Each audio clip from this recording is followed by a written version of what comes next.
So doctors in California are scrambling to figure out why a mystery illness is sending kids to the hospital. As many as 25 children are showing polio-like symptoms that's partially paralyzing them. And doctors make a note that this is not polio. In fact, did I read Chief Medical Correspondent Dr. Sanjay Gupta that some of the doctors presented information about this, like at a neurological conference recently, trying to find some answers? You know, it's interesting. This has been going on for over a year. What sort of gained attention again is that this presentation is upcoming, where they're going to now present this to the rest of the country. Okay. And they're going to say, look, you know, here's what we saw. Have you seen anything similar in your own communities? They want to find out how widespread, if at all, this whole thing is. Now, if you're a parent watching, yeah, neurological conferences, yada, yada, yada. What about my kid? So if they're starting to show signs of what? Like a weak arm, some numbness, what should you be concerned at? It's weakness, yeah.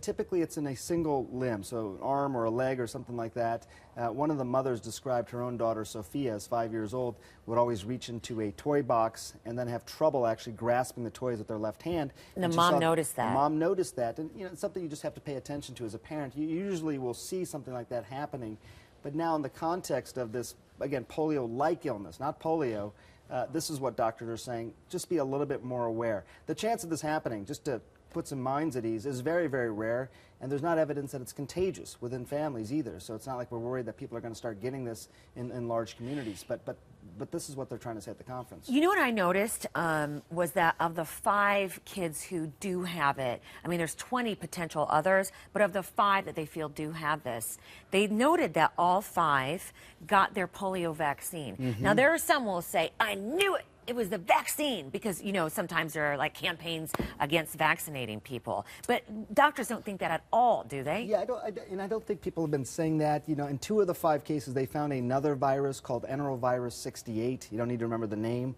but it's in the same family as polioviruses. So there's probably some other virus out there. There's been clusters of cases like this in Asia in the past as well. So some of those cases now may have made their way across the ocean into California. We don't know for sure what's happening here. But, you know, I think we can still safely say polio is eradicated in this country. It's not in every country around the world. But there's something that's causing a similar type of illness. So can't we find out what it is now that they've identified it and make a vaccine? Yeah, is it that simple? They think that may be where they're going. It's still so rare. You know, when you talk about vaccines, you're usually doing it against diseases that are pretty widespread. And again, they hope that this doesn't become widespread. But you're absolutely right, Robin. Enterovirus 68, maybe we're going to have that part of the vaccine schedule as well. All right, Doctor, thank you so much. You got Appreciate it. Anytime.